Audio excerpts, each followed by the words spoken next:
Check, check, check. Check. I did the thing that norm.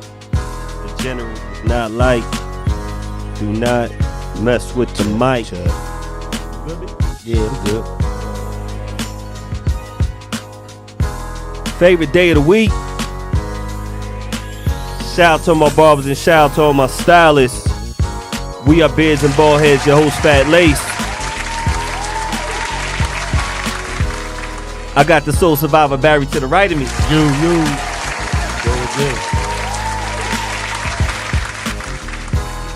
Always a great Monday when you got soup on the other side.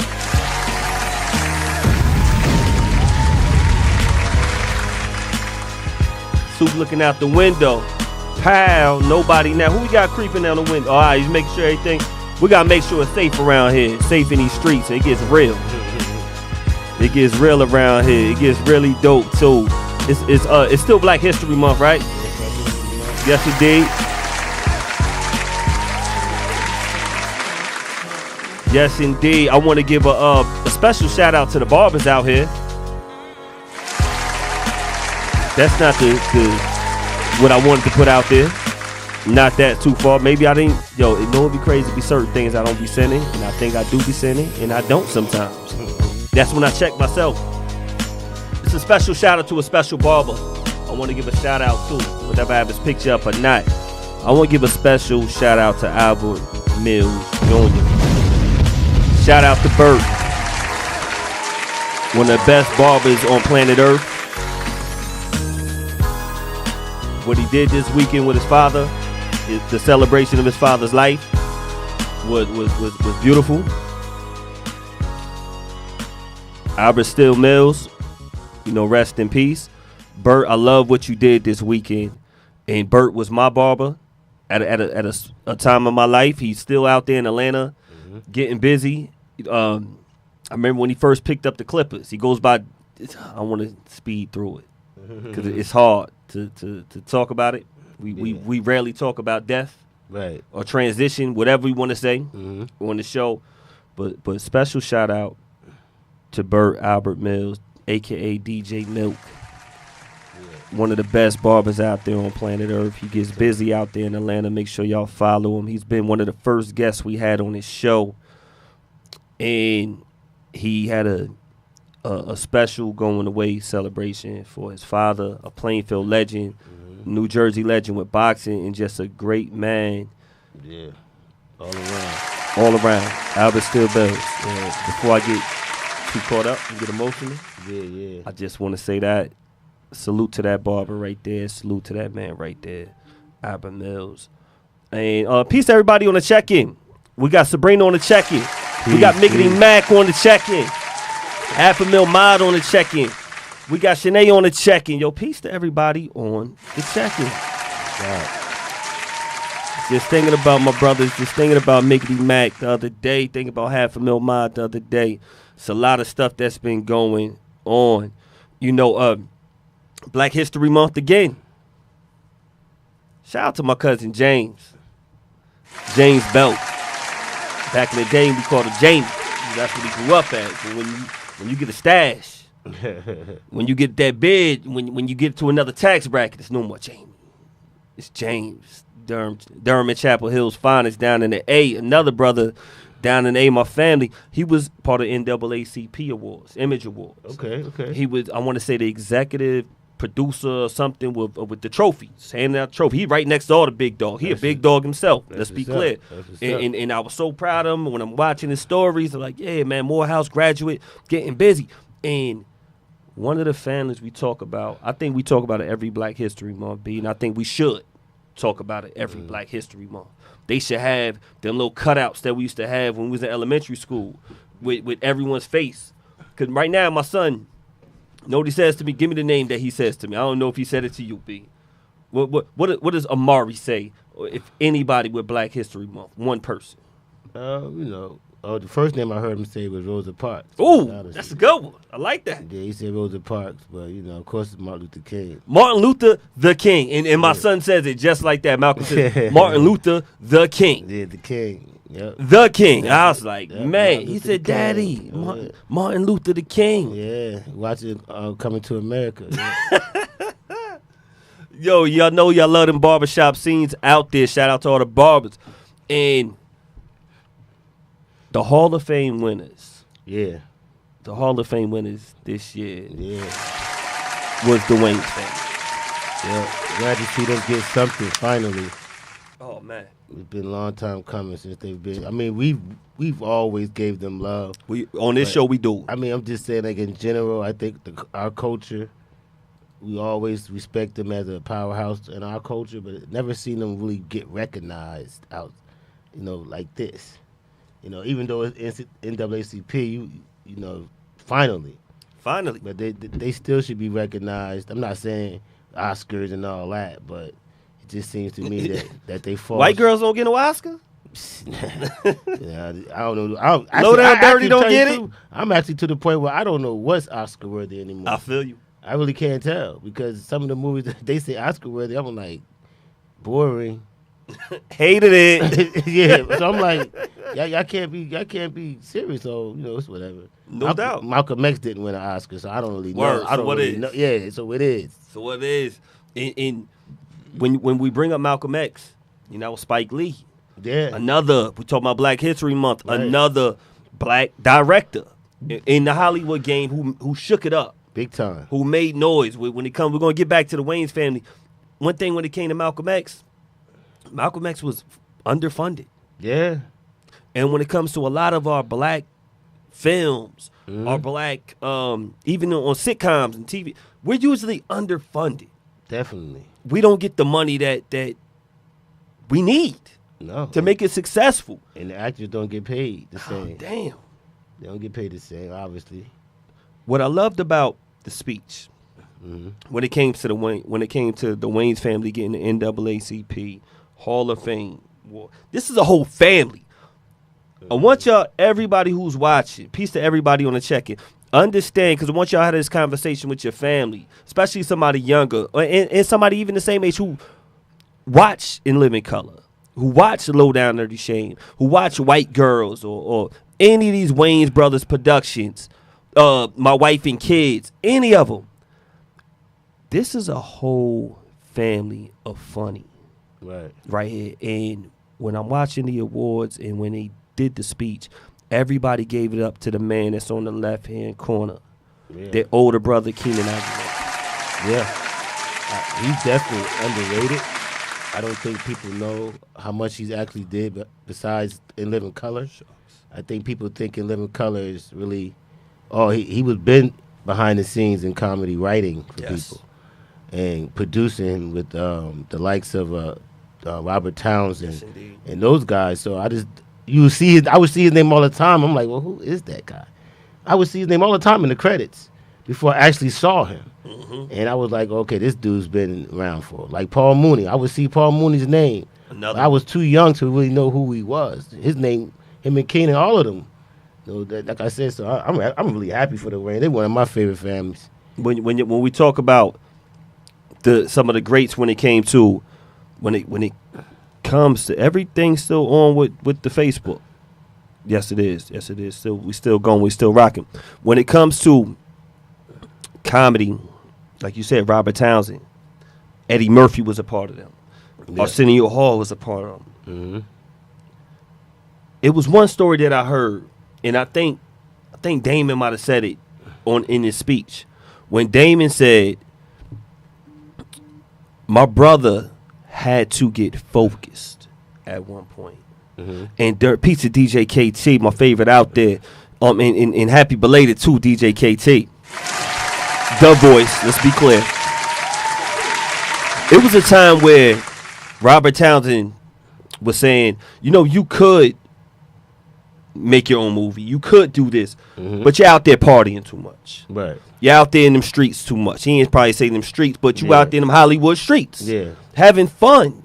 Because you made some success. You're partying. He said you're not focused enough to take it to the next level. Right. He said for 2 weeks, he grabbed several notepads. He gets these notepads going. He starts writing sketch comedy because I think he wanted to write for Robert Townsend's Partners in Crime. Yeah. And if anybody knows about Robert Townsend's Partners in Crime, those are one of the funniest shows. And it has the blueprint for In Living Color. Yep. And it has the characters from In Living Color. Plus some. Plus the music and the stand-up. It has all that wrapped in one. And some of our favorites were in that show. The David Allen Greer. Some of our favorite people. Pops, yes. And who already established Robert Townsend he had a platform to bring him back in. And when he told him that you are not focused enough to do it, he locked in. And when he locked in, he started writing all these sketches. He started getting focused and doing what he had to do. And it was real inspirational hearing that. I'm like, damn, man, you got to be the best version of yourself. You got to be a clear head to take it to another level and to make your dreams come true. And when he did that, he said right after, well, maybe not too long, not Low Down, Dirty Shame. What was the one with Winky Dinky Dog? I'm Gonna Get You Sucker. No, I'm thinking Hollywood Shuffle. Not Hollywood Shuffle. Yeah, Hollywood Shuffle. They did that first. Cakes. But after Hollywood Shuffle was I'm Gonna Get You Sucker. And he wrote I'm Gonna Get You Sucker. Yep. And he said when he wrote it, he put his whole family in it. That was hilarious. Hilarious movie. Super funny movie. He said, I love how the family honored their brother, the way how he led the way. Yes, so that's Patricia Collins Roach right there. If y'all want to know who Soup is, do not stalk her page. Please don't. Because they be wanting to know who Soup is. Yeah. That's what the people. Soup, you can edit. I know it's live, but just edit that part out. He said, I'm Gonna Get You Sucked was so genius. So genius. Peace to DJ Punchy on the check. We miss you, Punchy. Our official DJ. I'm Gonna Get You Sucker was something that, I mean, it was an instant for us, hood classic. Instant. I mean, I think that might be the first. Is that the first time we saw Chris Rock? Yes. Yeah. So imagine the guys that he put on, so to speak, for the first time. I mean, the legends. Chris Rock, Jim Carrey, Robert Townsend. Peace to Crush on the check and one of the greatest barbers ever Jingles, dude. Alive. Yo, he not only did he have them, he also had the blaxploitation greats. Yeah. He had Jim Brown, had some of the other ones, Hammer, Slammer, all of them. Peace, Crush. He had all them in the movie. It's like, man, yo, you study this. Jim Brown. Like, I'm hearing his speech, and in the speech, he's saying how he would have his brothers. Peace to Mike Larry on the shit. Mike, I see what you're doing. We here. What I loved about what Keenan did, he said he was come back from going out on a date or hitting the town in L.A. and he would have Sean, he would have Marlon, I think one of his other nephews. And what he had him do, he had him peace to Ike on the check-in. Ike, we need you back up here, baby. All right. We talking about royalty. We got a lot of royalty on the check-in tonight. What he did, he said, I want y'all to watch these 4 movies. And when I come back, I need y'all to tell me what is funny about these movies. He was training his brothers, training his family to study funny. Right. So it's not a surprise on why this family right here is who they are. And Sue, why can't I get this part right here? I can't show the scene again. You got that for me? For some reason, they ain't popping up. I don't know. I just heard a crazy noise. I heard a crazy noise too. But anyway, when we talking about that Wayne's, because I know one of the shots got messed up with this shot right here. See how it went up in the top? I don't know how it be doing it. But yeah, we here. So Kim. Piece of Pimp Juice. Piece of Tuck. Renee, while we getting this all in order, but back to what we saying. That family, Kim, all of them, that family, he trained them to be the best. And they inspired. I know a lot of my inspiration in life is from what stuff that I've seen. Definitely. I remember being, thank you, Soup. I remember being at Penn Relays as a kid, 9 years old. And I'm telling my uncle, I'm like Uncle Ron, Coach Upperman, for some of y'all that don't know, legendary playing field coach. I said, Uncle Ron, I want to be one of them. I want to be the best out here. And I'm like, because in my mind, I'm thinking I'm already fast. Right. And I'm thinking I could do that. But it took a belief, because he said, well, I've had runners who did this, and who won this whole thing, beat everybody in the world at this meet right here. Right.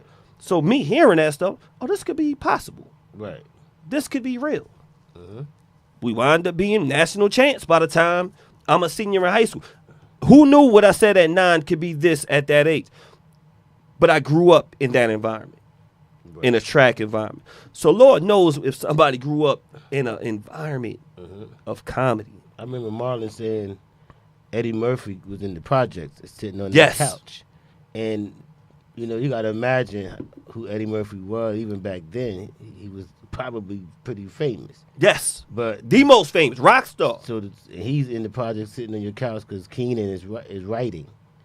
And that had to show them right there, like, man, we're right here. Right here. We here. It's in our blood. It's right there. It's like we're hanging out with the top comics. So why not?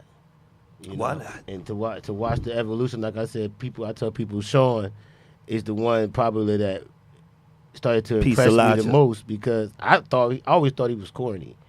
When he first came out as DJ S1. I said, this guy is whack. Everybody's funny but him. And then I slowly but surely seen him work at his craft. Yes. To become funny. Yes. In his own way. Yes. And he wasn't silly like a Marlon funny. No. He was more of a sarcastic funny. He found his niche. But if you had to really, he had that comedy that you had to catch it. You did. You had to, like, oh yeah, he just said something funny. But if if you're not thinking like that, you probably would have missed it. But I thought it was funny, especially when they came out with Brothers. Oh man, Brothers started to get funnier and funnier. But yeah, that's what I liked about the way you could see, like you said, the training. I'm pretty sure they worked with him. They worked with him. Worked with him. Damon, we always thought he was. Damon was just hands down. Piece the mile on the check-in. Homie the Clown might be one of the most iconic characters ever. Don't mess around. Homie don't play that. Homie don't play that. You know how famous that saying was? Homie D Clown. Boom. That saying was so famous, you heard it everywhere. If y'all ever got hit with a sock. Homie don't play that. It's homie. People had rap songs after that. Homie don't play that. It was on commercials, everything, yo. Yo, that was a thing you would say to somebody if they tried to play you. Right. Yo, homie don't play that. Homie don't play that. Don't say no, Kim. Yeah. Oh yeah, no. Kim was hilarious. Kim was so funny. They talk about. I don't even want to mess up the stories, but I didn't know Kim was super funny. Mm-hmm. Kim was super funny. They had a show. One of the, I'm gonna say how it influenced my family. My cousin Ron J, my cousin Penn. They have a clothing line called Leroy Jenkins, and they had a shirt, and one of the shirts it said, "Don't say nothing about my Miss Jenkins." And like, if y'all watch In Living Color, it was a time where Kim Wayans had a skit where she's just talking about everybody in the neighborhood, just looking out the window, like yeah, don't sleep with her because she'll take your man so fast that like she would go in. But the funny part was she would start off with something nice to say, super nice. Hey, how you doing, girl? And then as she transitioned, as soon as they walk away, she transitioned to something negative, and it was hilarious. Yo, you said he was like, hey, Laquita, Laquita, but don't leave Laquita around your man.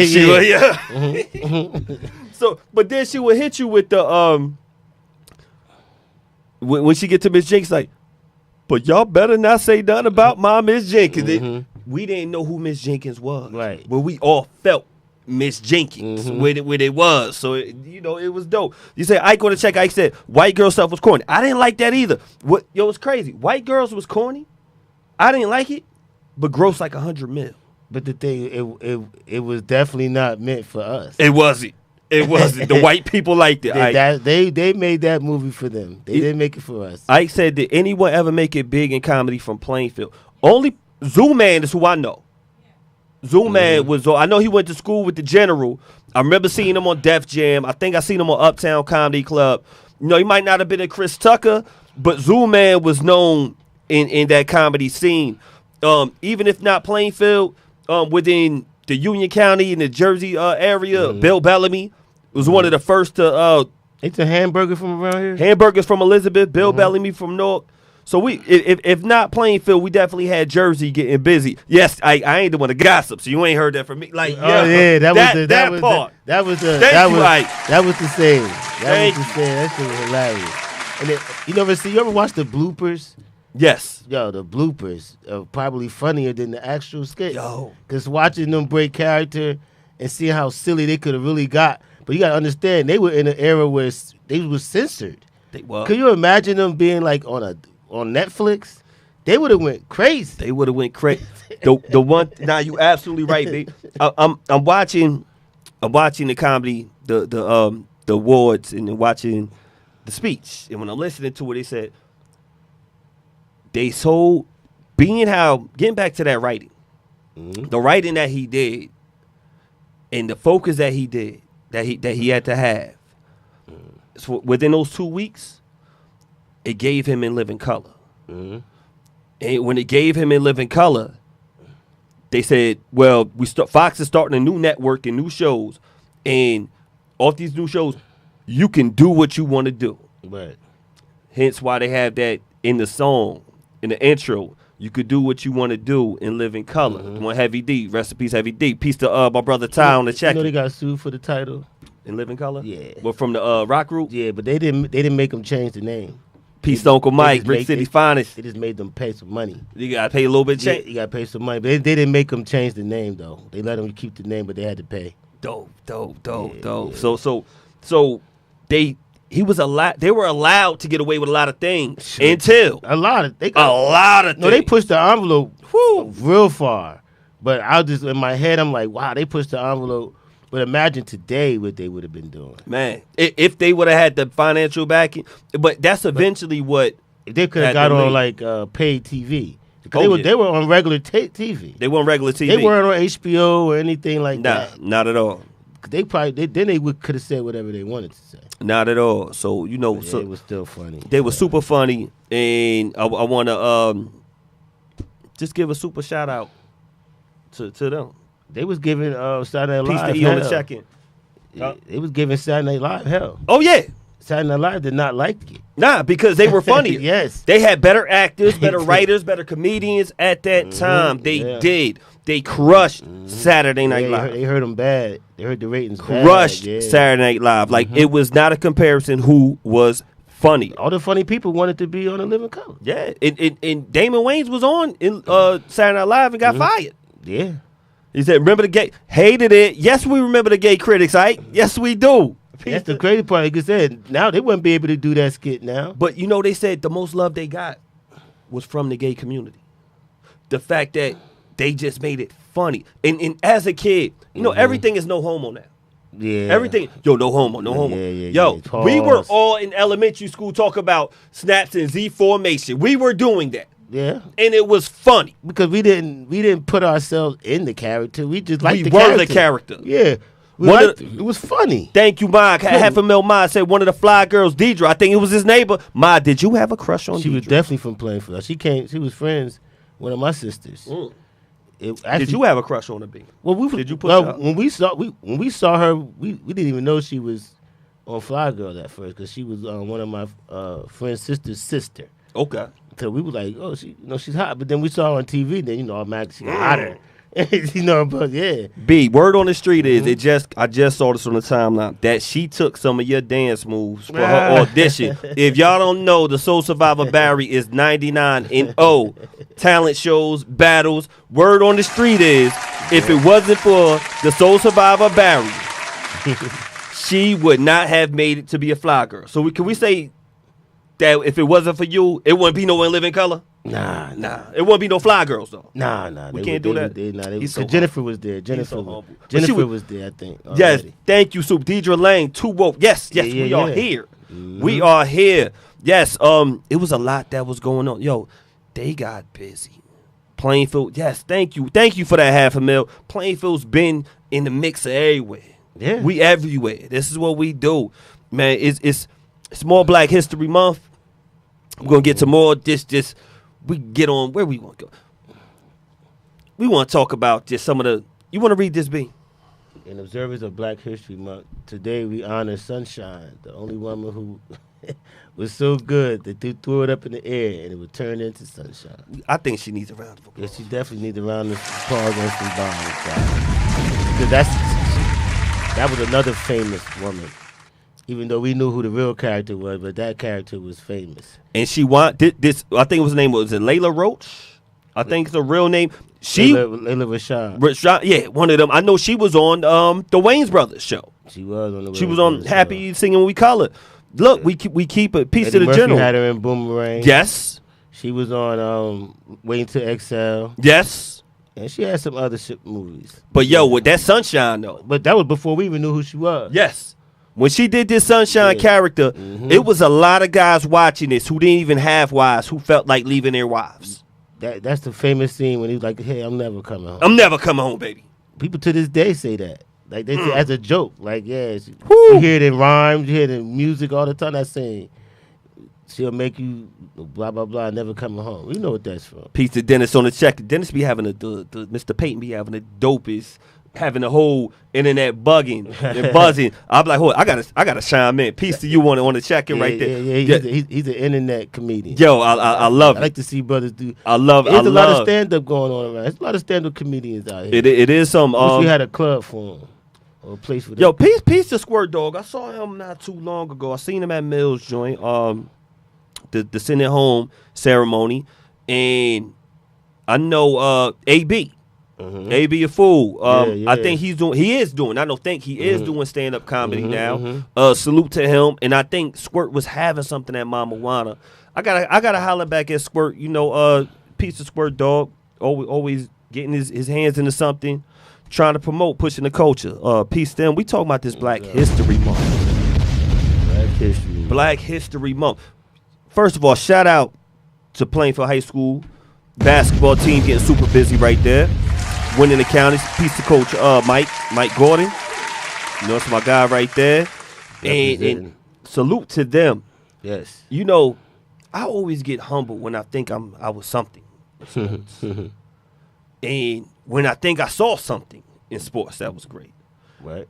It was something that me and you didn't see, but we heard of, and it almost sounded mythical. I don't know if we talked about it on the show before. We're talking about Black history. It's the last week of Black history. We're going to talk about some people and some names you might not hear all the time. Peace to my boy Ray Lansky on the check-in. Peace, family.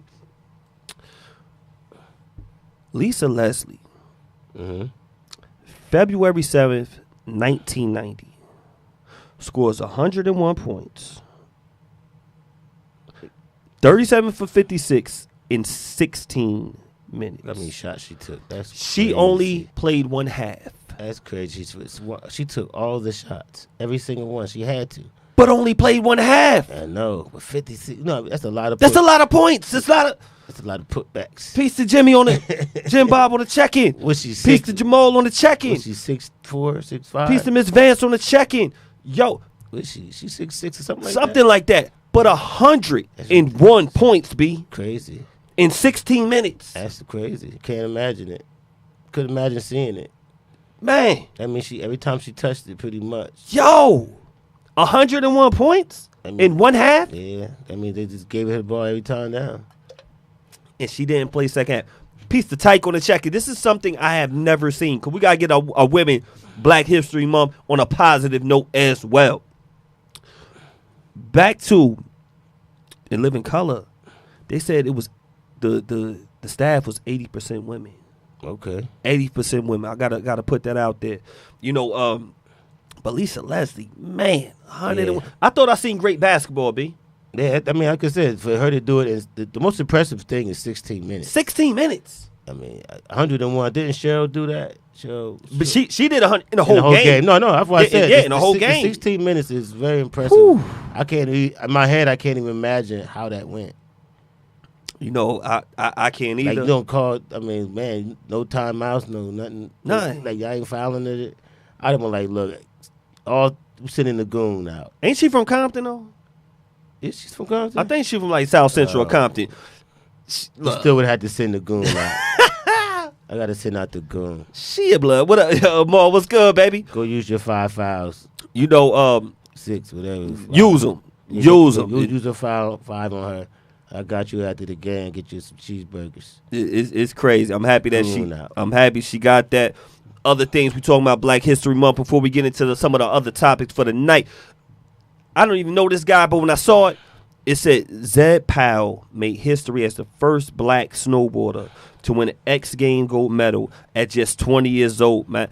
Salute to him. I seen some of it. I ain't gonna lie, I didn't know he was black because I just saw some highlights. Mm-hmm. Man, the flips. It's crazy. She was doing, and I'm like, yo, when they said it was a black dude, I was like, oh yeah, okay. I get it. He was flipping on the athletic ability. Woo! Was crazy. I'm like, I've seen great snowboarders. I'm a fan of the sport. Me too. I can't snowboard. I can snowboard, but I can't do them flips at all. I can't say I can't snowboard, but I can't do, like you said, I can't do any great moves. Me neither. All I can do is go down and stop. Yes. Which is an accomplishment. Let's be clear. It's not an easy thing to do. No, it's not. It's not. But I actually love it. But yeah, Sean White was my favorite, of course. Oh yeah. But to see that Joker, I'm like, man, he is strong with his flips. They say he's a black kid. I was like, oh yeah, you put us in that sport, you already knew it was gonna be. And salute. That's what we do. But I'm proud of him. Salute to this young man right here. That's not something we do. Nah, because it's hard for us to get snowboard time, just like hockey. Yeah. When it's hockey, it's hard to get ice time. Yes, it is. Yes, it is. So the fact that you invested that to his parents or whoever invested in him to get that time to do what he had to do, it's not the easiest thing. I'm not sure where he's from. I could look that up later, but man, salute to him. Mm-hmm. Black History Month. B is one show that we watch every Thursday. Black History Month, B. Every Thursday. It was 2 shows, but one for a longer run. Mm-hmm. What show did we watch for a longer run? Thursday, Cosby Show. Cosby Show, B. Yeah. Mm-hmm. And we talking about Black history. Definitely. We talking about them barbers. We talking about them stylists. Pyramid. See, B knew that cut, that pyramid. For those that, can you explain the pyramid as opposed to the high top fade for the people? Everybody does know, but let them if they don't remember. Basically, the pyramid was a traditional high top fade, but they sloped from the front to the back like the side of a pyramid. So when you looked at it from the back, it looked like a pyramid. You looked at it from the front, it looked like a pyramid. That's just how it went. Peace to Miss Dixon on the check. I never had the cut. It wasn't for me. But I've seen a pyramid, and it kind of evolved from the pyramid to the stairs. Yeah, the stairs. Yeah, the Gumby was dope too. The Gumby was the opposite of a pyramid. It was. So yeah, I never had that one. I never had the Gumby. No. I would comb, like, say if I get out the shower with my high top, I would brush it to make my own Gumby, but I would never walk outside like that. Mm-hmm. Like I would do that. I would definitely do that. What I love about this picture right here. Peace to Mal on the check. And Mal got something I'm gonna read in a second. Mal, do me a favor. Text B so he can read that. Cause I'm looking at my phone on something different. It's the airbrush joint. Yo, the airbrush shirt right here. Shirt Kings. This shows fashion of the 90s, early 90s, late 80s. And I love how the Cosby Show would embrace the hip-hop community. The way he would allow the freshness to come on. And he wasn't just totally going against it. People would say, man, Bill Cosby would just go against the hip-hop community. Not all the time. He allowed the slope flat top. Absolutely. We got Ray on the check. And Ray, first of all, Ray is one. Mm-hmm. See, I talked to Ray on a hip-hop level. I talked to Ray on a cool level. But let's be clear. Ray Lansky is one of the dopest barbers out here, period, in the world. He definitely is. Oh, we got something coming up. We got news. Oh, this is tomorrow. Celebrate Black History Month. Plainfield Public Library. Talent Showcase Open Mic Tuesday, February 25th, 6 to 8 p.m. So if y'all are in the Plainfield area, y'all want to make your way down to the Plainfield area, yo, look, man. Plainfield Library is beautiful. It is. It's an underrated building in this town to me. It doesn't get used enough, in my opinion. No doubt. It really doesn't. No doubt. So, Mal, yes, thank you, Mal, for this right here. Performers and attendees are of all ages welcome. Interested in performing, registered. Go to the Plainfield Library website. I can't read all of that because it got all them dots and slashes and all that stuff. But thank you, man. Open mic, man. Y'all get busy, man. Get talent showcase, y'all. Talent showcase. It ain't nothing like hip hop music. Yeah. It ain't nothing like our talent out there, man. We talking about Black history right here. I was going to say Miles. Also, Miles, another brother that's I think got to get more credit. Yes, for being out here, shirts and stuff out here in this community. Brother always trying to put on for the community. I love it. You know what I mean? I love everything that Mal does. He gets super busy.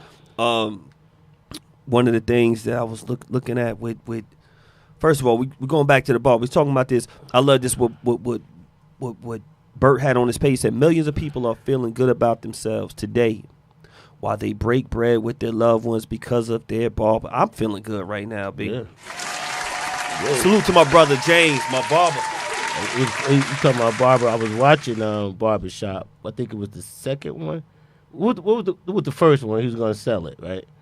Which one? He was going to sell the barbershop. Yeah, I think that might have been the first or the second. No, the second one was when Nappy Cuts came. The first. So okay. So the first one when and then my man was saying, yes, we did, Mo. Barbershop was more than just some people would just be in there, not even getting the haircuts. Yeah. And he was just talking about how a person could be depressed and then they get a haircut and it just changed their whole outlook on life that day. Everything. Yeah, you feel different when you walk out there. You feel like people watching you, even if they're not paying. Even if they not, you feel like, oh yeah, y'all see me, crispy. It's a different feeling. Yeah. Yo, B, know it. This one actor, rapper, he had a few cuts he made people want to have a cut. Talking about the brother Tupac. Oh yeah. Tupac had them stairs. Yo, his stairs was crazy in juice. Mm-hmm. His stairs was crazy in juice. And then he get to Poetic Justice and got the bald head, and you was kind of feeling like, I might want a bald head too. Yeah. Tupac had a nose ring too. Y'all, shout out to all y'all who got y'all nose rings. Feeling real pockish out there. One of the most, we talking about these directors. Somebody who came from that tree and was definitely inspired by the Keenan Ivory Wayans and Robert Townsends. Mm-hmm. And a little bit after Spike Lee, and we talk about him as well on the show, John Singleton. John Singleton passed away last year? Maybe about 2 years ago now. Mm-hmm. And he made Boys in the Hood, for those that know his debut movie. Mm-hmm. What I liked about John Singleton, we talked about writing earlier. He joined the writing program at USC, and he got in there and he wrote the treatment. He wrote the script for Boys in the Hood. Right. When he wrote that script for Boys in the Hood, it got shopped around, and people started catching wind to it. It was like, yo, this script right here is going to be some heat. And he had that script, and not only did it leverage his talent to make money, it got to a point where it was like, I'm not just going to buy this script right here and offer you a deal to make a movie. I think it was Columbia Pictures. I want to say Columbia. Said, I am going to give you a 3-movie deal. 3-movie deal. And which was rare. I think he was about 23 years old. And for a first-time writer, director, right, they gave him a 3-movie deal. And the first one was Boys in the Hood. Boys in the Hood, the budget, $6 million. It grossed $100 million. Yeah. If you think about it, it wasn't a lot of different locations being filmed in that movie. They kind of kept it in one area. That was smart. They made it look like it was a lot of different places, but they actually weren't. You could probably count the different scenes that they were at. And that's the genius of being a director. That, you're under budget. You can't really have these guys traveling all over the place. So you did everything in one neighborhood. One neighborhood, just like Friday. You think Q got that from? Woo! Talk about it, B. Talk about it, B. I never looked at it that way. Yeah. I never looked at it in that way. Showing how to make the best for your buck. Yeah. Know how to make the best for your buck. So now I'm watching. I want to stick to this particular movie, Poetic Justice. We hear so many stories about this movie, and we hear about one of the most famous rumors about this movie is not even a rumor of one of the most famous things that was happening. When Tupac, if y'all don't know, anybody that don't know, y'all better rent it. Oh, damn, we can't rent movies no more. You can, right? You can still rent movies. Yeah, sure. Y'all can rent movies. Y'all get Poetic Justice. If y'all ain't see it. They got Regina King in here. He got Joe Torre. Got Janet Jackson. Yo, this had the hood looking at Janet Jackson a little different right here. So piece to CC, all that checking. We got H-Town's finest in the checking / Jersey / Brooklyn. They in here. So when we got people watching this movie, they looking at Janet a little different. Like, yo, Janet, she came through on a hood vibe, right? I was a huge fan at the moment. Woo. Huge fan. Anytime. When this happened, when this came out. Any place. Yeah. So now what I'm hearing about this movie, it's saddened me, B. We about the kissing part? The kissing part, because it was supposed to be a sex scene. Right. Supposed to be. She didn't want to go there. B? Wasn't it because of her husband or something? So B. So boom. What I didn't realize, her husband is in this movie. Right. I thought, I got things a little mixed up. And I ain't trying to, Janet Jackson don't have a Janet Jackson rock brunch. You say you can rent stream Poetic Justice. Thank you, Maul. So her husband in this movie plays the owner of the shop. She's a hairstylist. Peace to all the stylists out there. So that's what her husband, whatever his name is. I forgot his real name in real life. Did I write it down? Maybe not. So he was the owner. And he's in this movie. Now, but a lot of people said it was a lot of chemistry going on when it came to Janet and Tupac. Right. I heard you say it. It was like a little thickness going on. They felt it like, ooh. Because they were both famous. Pac not so much at the time. Not so much, but he did his thing in Juice, and he had one album that dropped. Brenda's had a baby. Yeah. That was dope. That was big. People was on Pac. Pac was bubbling. Yeah. Pac was bubbling. So now, I remember watching Arsenio Hall, and on Arsenio Hall, they was like I heard they wanted to make you. Arsenio asked Pac, I heard they wanted to have you take an AIDS test. And he said, yes, they want me to take an HIV test, but I'm not going to take it unless we're going to have real sex. Right, that's what he said. We're acting right now. Right. He's like, what, Tosh, what's good, baby? Damu was good. He was like, why am I going to have to take a HIV test and we're not going to really have sex? For years, I did not really know the truth of what happened. Because Pac says they send an intern there. They send a producer there. They send all these people there to tell him to take this test. Yes. Yes, Renee Elizondo was her husband. Yes, thank you. Now, without getting too far off, Maul and anybody watch, Q-Tip was a boyfriend too at another point. Who boyfriend? Janet Jackson. No, yeah. I didn't know they did. In real life, yeah, they dated too. Oh, okay. And they was kissing in the beginning. Okay. And You mean Q-Tip? Yeah, Q-Tip. Okay. Tribe Called Quest. Yeah. That played her boyfriend. Okay. In the beginning, he got popped in at the Okay. at the drive-in. Okay, I get it now. You right. Yep. That was a boyfriend. So Pac was saying, he was like, yo, you ain't make Q-Tip have to take one. That's right. That's and true. y'all was kissing. Yep. And now you want me to take one. It don't make sense. What I just found out today, you know who wanted him to take the test? I thought it was the husband. It wasn't the husband. It was John Singleton. Oh, really? John Singleton said, and I had to listen to this audio. John Singleton said, I was feeling Janet. Oh. And I wanted Janet. Wow. And I felt she was getting too close to Pac. That's crazy. So I wanted to, he didn't say hate. He said, I thought it was funny to say this. I wonder why she never came out and said it wasn't her idea. Yo, I don't know why. No, because she probably ain't want no parts. She probably was like, where's this coming from? Right, I got it. She probably ain't want no parts.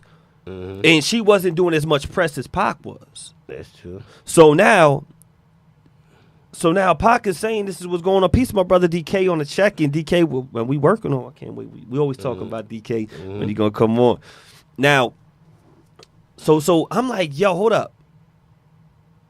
John Singleton, you are the reason why this rumor is out? And you thought it was funny. It wasn't funny. It was not funny at that time. Not because a lot of people looked at Janet sideways like, you really think you all that?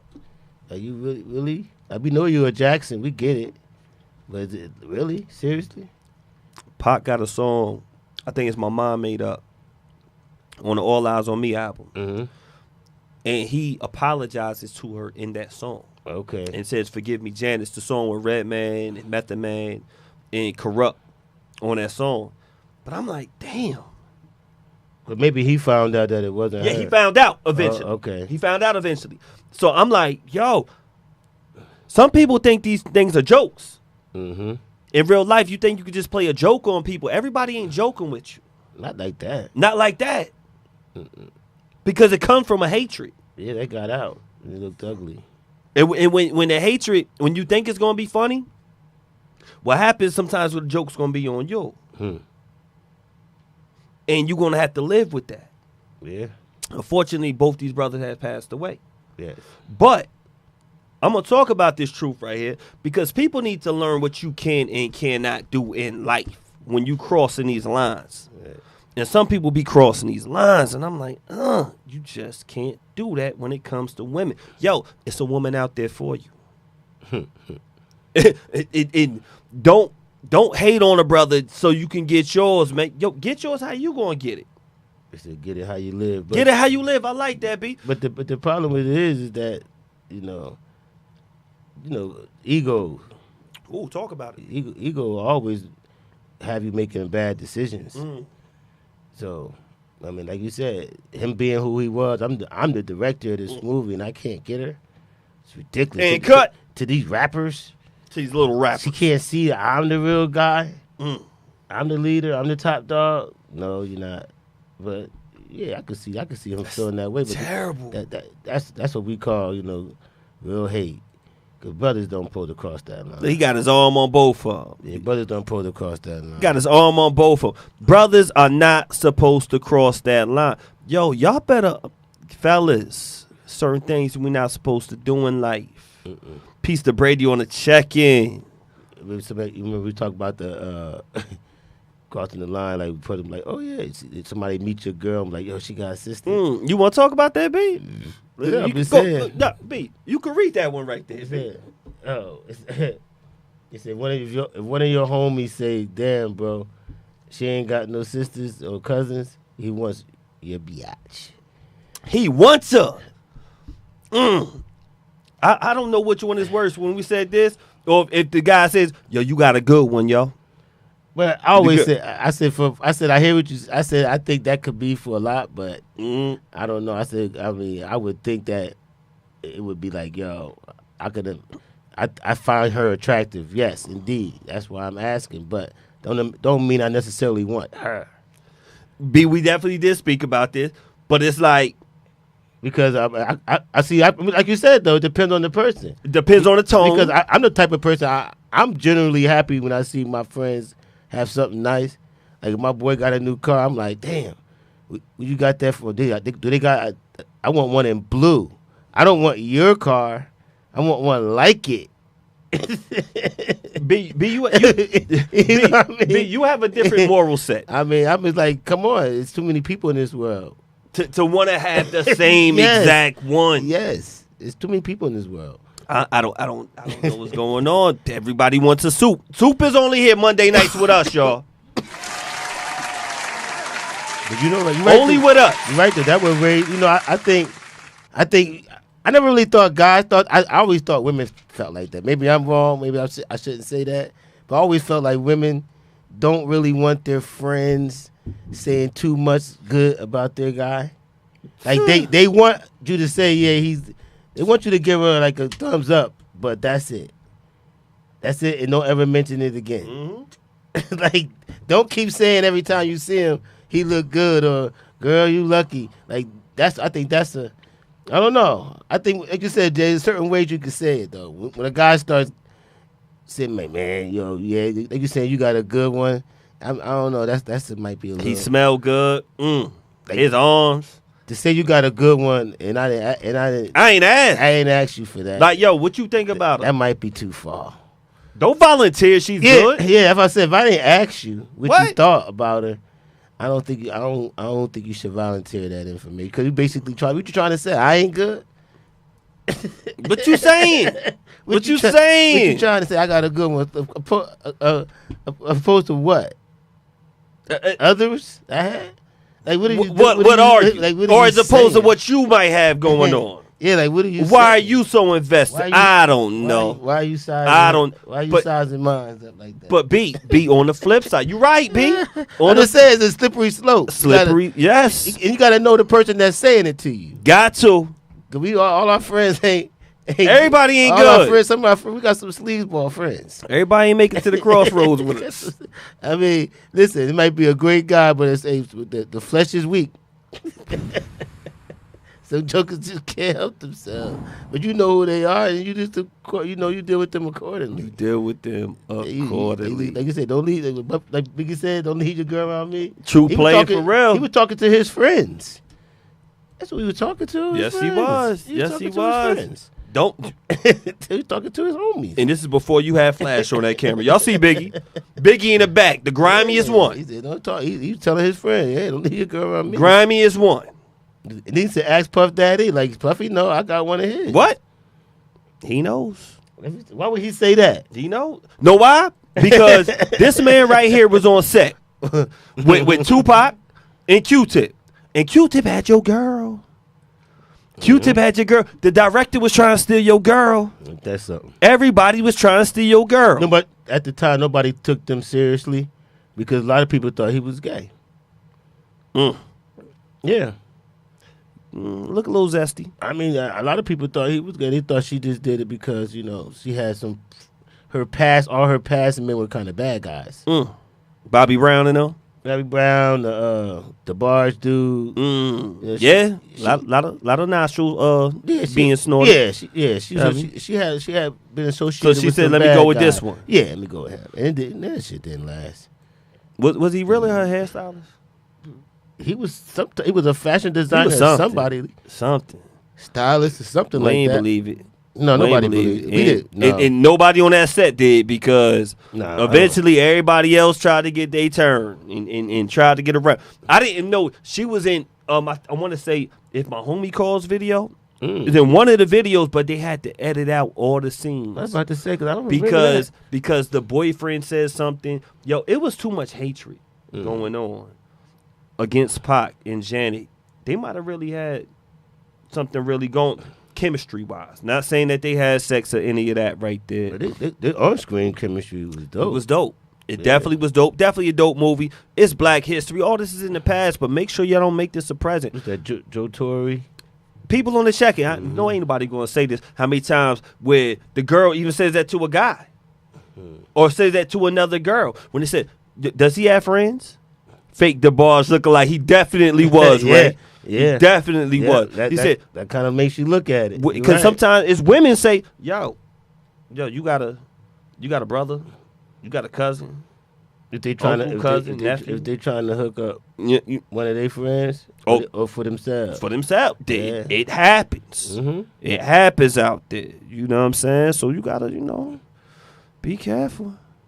Be careful out there. I was watching something on this IG, shout out to my barber, shout out to my brother James out there, LW Custom, and it says, how many of my good men remember the process of hollering at a honey? And this was on, I forgot the name of this. Pivot. This called Pivot? His podcast is called Pivot. And I like them. The brothers from... I don't know, I think it's still going on. The football guys. Yes. They have good conversation. Yeah, no, I like it a lot. Real good conversation. I definitely liked it. And he was breaking down how we would talk to chicks back in the day. How we had to approach them. Because this is pre Everything. Pre-dating apps. Yes, no dating apps. Yeah, it's pre-sites. Pre-sites where you had to have confidence. We called it game. We called it game. Yes, we did, B. And in order for you to talk to the opposite sex, you had to bust a move. Yeah, you would. Yes. Some people were scared to bust moves, B. Don't get me wrong. I mean, you did get some introductions. You know, you did get some we call them hookups. Hookups. But most time, if you somewhere and you had to be spontaneous, you might not get another shot at it. You had to swallow your pride. You had to say, yo, what up? Pre-inbox. Yes, Ty. You had to swallow your pride. Unless you was quick on your feet, you practiced what you was going to say. And this is what he said. He said, I would be in a mirror practicing my lines. Yeah. To see if it would work. He said, I wanted to see how my face looked. That's interesting. So when she was, I'm looking, I'm like, oh, he was intense. Yeah, I never looked at. I never cared about. Nah, I just wanted to make sure I wasn't gonna stutter over my words. I wanted it to come out natural, even though you know what I'm saying. You had to. I wanted to approach her and make it seem like I didn't practice. Ray said, write a letter in the classroom move. Woo. That was always a good one. That was the first step. That was always good. Know what's so bad with I didn't write too many. Real talk, y'all, just between us. I couldn't barely spell, and my handwriting was sloppy, so it was like, oh, I didn't want to be criticized. This is when you had grades for handwriting. I'm like, damn, my T's used to be this, my L's. That definitely had the box, the yes or no box. You had the yes or no box? Yeah, check it off. I done checked a few. And send it back. I ain't write too many. I was embarrassed. I didn't write too many. I ain't gonna lie. My handwriting was too bad. I just didn't do that. The girls were a little more aggressive. They were. So we were getting letters from them. We were. Because they were kind of aggressive. I feel sorry for y'all who didn't. Yeah, them girls were aggressive back in first, second grade. Mm-hmm. And then they dump you. Then they dump you, Jennifer Brown. Dump you for your boy. Her birthday passed. I'm going to still say happy birthday. But yeah. You know what you did to me. But no, it was definitely. I see now, I'm like, man, I would never, you could have never told me back when I was in high school that I could make a page, put my face on it, say all these nice things about myself, wear my best clothes, and girls would actually hit me up. I would have said I'd have called you all kind of lies. No way. No way. You had to show up at Woodbridge Mall. You mean to tell me? You had to be in the food court at Menlo. You had to be where it had to be. You had to be the Friday night game in Piscataway, the Union Elizabeth game. You had to be the wherever it was supposed to be. I can get a date with you before I even met you personally. What? Are you serious? You're gonna give me a shot and you don't even never met me in person? You would hope. Wow. You said first and second grade. Word up top. Yo, you would hope that your friend. I'm happy I had my friends who went to Piscataway middle schools. Shout out to my girl Alicia. And Alicia be like, "Yo, Jay, I know somebody you might like." A word. The girls there. Girls would do that. Girls hooked you up. Shout out to all the Pop Warner. I love Pop Warner because you had cheerleaders. Oh yeah. So you would be around the girls like, what? I'm getting me a cheerleader. Like, come on, Skate 22. Yes, USA Skates. All of them skating. You had to be where it was with your best fit on. Shit, your dad's Old Spice. Grand Ave Community Center. Yes. $1 off when you had a canned good. Come on, man. Parks. Anywhere you went. Anywhere. And I didn't have very encouraging friends. Nah. That's what made it even tougher. Because your friends would be ready to laugh at you. They'd be ready to see you get shot down so they could laugh at you. Until it worked. And then, yeah. And then when it worked, you walk back and, they all gave you love. But got a number. It was definitely a situation where they would laugh at you. You got shot down. Yo, and that is what you did not want to have. The brute. Yes, Tom. Yo. All that aftershave. Why did they call it aftershave?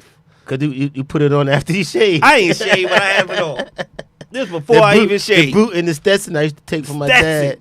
Yeah, my dad had the Stetson. I'm smelling like a cowboy. Smelling like Clint Eastwood. I'm smelling like Jim and Jupe. Oh man, so you had better smelling shit than mine. I couldn't wait till my dad got the Jupe, boy. They had that green bottle of brute. Yo, I remember this is how much I cared about smelling good. When I turned 14, they're like, "What you want?" I wanted Cool Water cologne because Snoop said, "Get Cool Water cologne." Yeah, and I had a fro like Snoop before I cut. I'm like, I need the girls liking me. I'm already wearing my dad leathers to Hubbard. And I need to have a cool water cologne. Like, come on. Muslim oils from Union Market. Yes, man. My Cocoa Mango. Come on, Ray. Mm-hmm.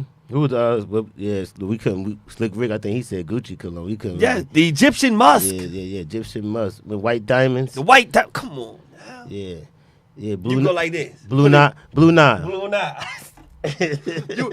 You would be real cool to how you put it on. You put it on the finger. You had your combination. You put it right here. We had to go see. We had to go see Umar.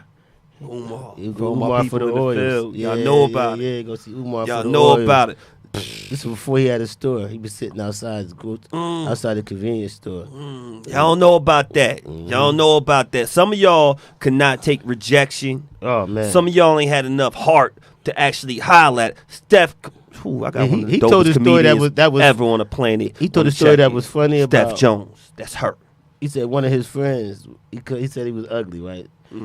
I mean, I know the way he said it though. Kind of like Biggie, black and ugly as ever. Craig Mack. So basically, he was like, the friend who was quote unquote considered ugly had the most confidence. Oh, and we always laugh because that was true, because they expected rejection to the point that it didn't even bother them. He would be the one that would crash the whole crew.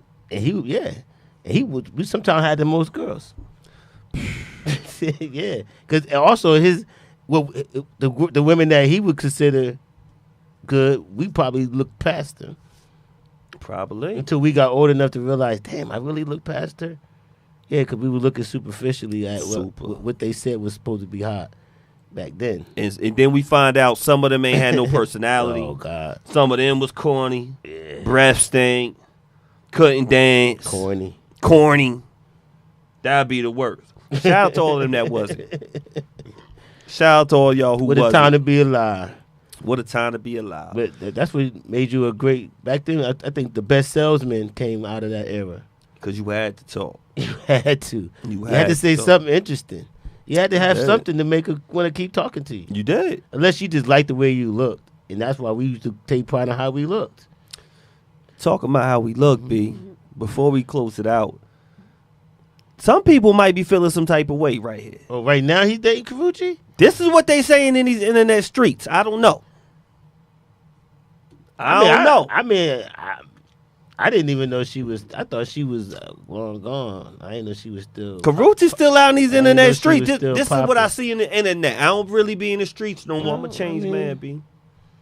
I don't know. Probably. 90s was the best era. Yo, Ray, absolutely was the best era. Yes, in the 90s, they had Prime. Prime was our man in the 90s. That was our guy right there. He was. We love Prime Time. So when we watch Prime Time from 90s, 91, 89, right, playing for the Braves, Yankees, what else? Falcons, Cowboys, 49ers. Yo, Prime, we love us some Prime Time. Sure did. We love some Prime. He changed the game. He like the Allen Iverson of football. Woo. The way his style. He was, man, listen. I like that one, B. Yeah, I mean, he set trends, man. We were dressing like this, dude. Yes. We were wearing extra stuff, extra gear because of him. Yo, I get mad when I switch. I think DK wore the extra knee pads and all that stuff, like for no reason. Yeah, knee pads in his shins. He was just styling. Do you know what I'm talking? Nobody was wearing bandanas. DK would have just knee pads on the shins, and it was people who was wearing knee pads on their shins because DK did. But I'm like, yo, we all got influence to have a different style, and Prime was one of them guys who just made us, do that. And I'm gonna leave it like this so we ain't gotta switch it. So I'm like, man, is it something? Are we proud of Prime? Do we feel some type of way? I'm not gonna say I'm proud, but I'm not surprised. I mean, the man's swagger is still on 10, and I'm just saying from a man to man, the guy's swag is crazy. No doubt. Still, as an older dude, you see got it. You see how he talk. You see how he still carry himself. Yeah, he's not as charismatic as he used to be, but the dude was trendsetting. He was trendsetting back then. Absolutely. So when you see them now, he's still trendsetting. He got people walking cowboy hats and shades. Stuff people wasn't even doing that. They could never wear a cowboy. They got people just going to the games wearing cowboy hat and shades, dressing like him. Like, he still got people dressing like him and doing what he does to this day. So at 57, the man still got people following his trends. So that just goes to show you, man, when you got it, you got it. You got it. You got it. Yes, Ray. 36. Do you, Prime? I feel the same way. If you got it, you got it. Keep doing what you do. We going. I mean, he not broken. They act like 57 is broken down. And it's not broken down. You know what? Because a lot of people know what it is, B? A lot of people ain't taking care of themselves. That is 100% true. A lot of people, especially from his era. A lot of people are not taking care of themselves. You're right. And I don't care if you was a professional athlete, if you were a hip hop star. We lost some people. Man, what happened to his foot wasn't his fault. It wasn't. That was from his. That's why he retired, because he had that. He stubbed his toe and it never healed. It had blood clots, so that he couldn't. That turf toe. The turf toe messed. He couldn't heal it. He kept having surgery to try to heal it. He couldn't heal it. He wanted to come back and play. He couldn't. He retired. He was good when he retired. He probably could have retired at 4. But he was still balling. When he retired, he was playing with turf toe. After a while, you just seen it take all his speed away. And so that was it. That's what it was. That's what it was. People, get out here and work out. Go walking. I got to take my own advice. I've been slipping. I told you that holidays had me being lazy from Thanksgiving to Christmas and then New Year. But now, back on my grind. Back on it. Back on it. And I'm going to say that to everybody who's watching. Get back on it. Do a little bit of walking. Get your body flowing. Get your body moving. That's big time what you said. Start off just walking. Just walking. Shout out to everybody who getting their 10,000 steps. Y'all who keeping each other accountable. Shout out to all the brothers and the sisters who out there in the gym. Eating your vegetables. Eat your vegetables. Do that. Yeah. Even when we sipping, we drinking fruit. Yeah, low calorie. Yeah, low calorie. You know? That's what we do. Low calorie alcohol. This is what we do. Shout out to everybody who's out there just trying to get better. Trying to get healthier, man. Do what you got to do out there. Thank you for everybody on the check-in. Please like, please share.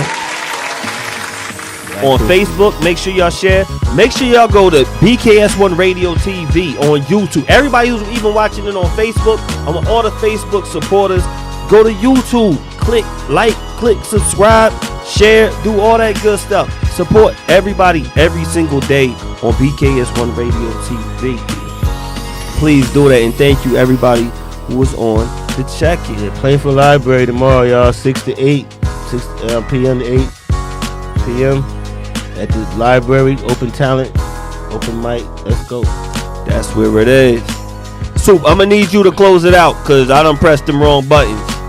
And you know, when I do that, this is why Soup is here. Soup is here to do this right here. But Soup, this is who they think you are, Soup. They think this is Soup right here. They are willing to risk it all for Soup right now. Sorry, y'all. It ain't happening. We are Beards and Baldheads. See y'all next week.